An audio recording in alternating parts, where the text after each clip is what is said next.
Hai bă, Vasile, bă, că era să-l pierdem, bă. La fix am ajuns, să-ți dai seama.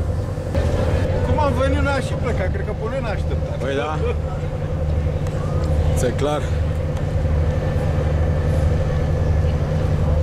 Și piarți.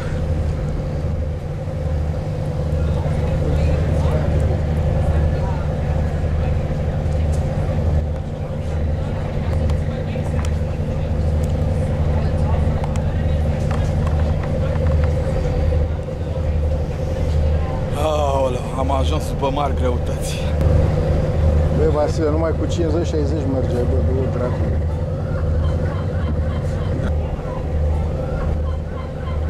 Te așteptam pe tine. Da. Mă aștept pe mine în față. Bă, ți-ai 100-110, dar nici chiar cu 50, bă, la solo, dracu. Bă, mergem cu 110. Păi și tu cu cât ai mers? N-am mers? 120. Păi și foarte bine. Eu am mers tot la fel. Asta să de ce ai rămas în urmă? De ce rămâi așa? Că te-am rămas în urmă ca să pleci. Băi, frate, dacă tu rămâi mereu în urmă.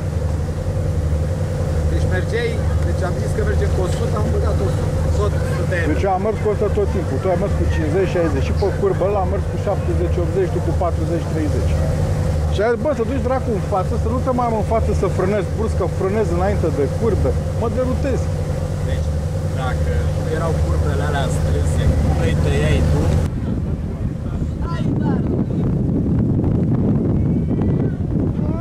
de aici, nu plecați de aici.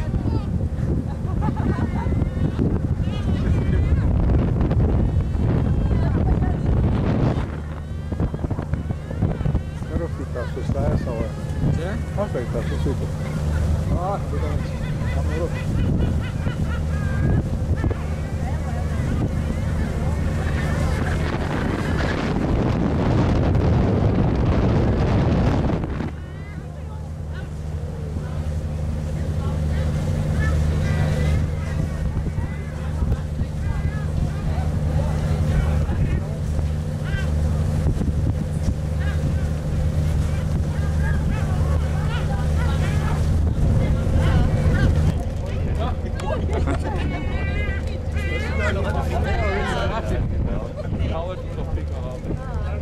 Și găineațează ăștia.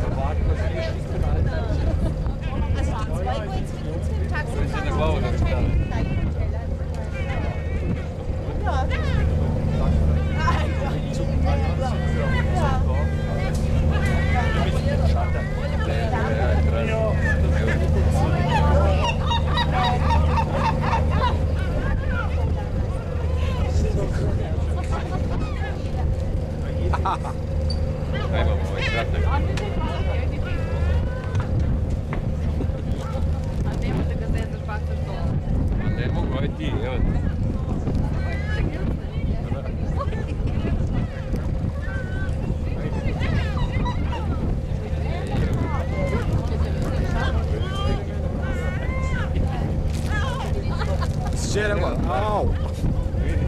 Să ceară!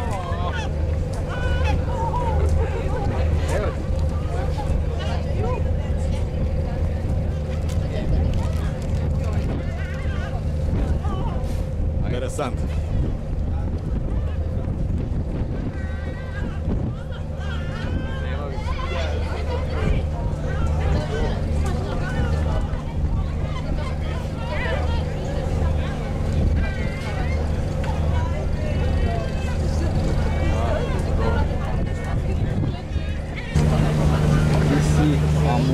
Amudia, deci aici, de aici o luăm pe jos, malul mării, da? Panagia și o faci și e stânga.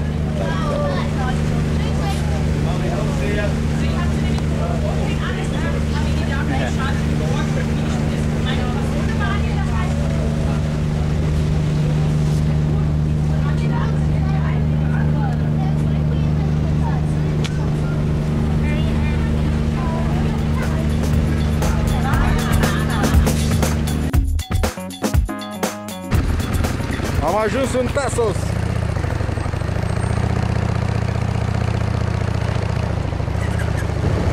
Întrebăm aici? Mergem la scala portabilă. Bă,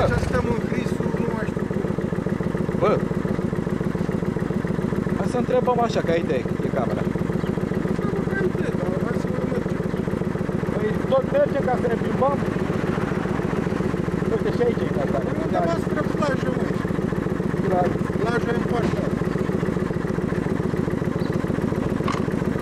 La Vila Alice nu vrei? Eu vreau un Scala Potami. Bula mea. Eu vreau unde e apă. Deci nu vreau să mă duc în munte acolo. Ne mutăm aia la Panaghia.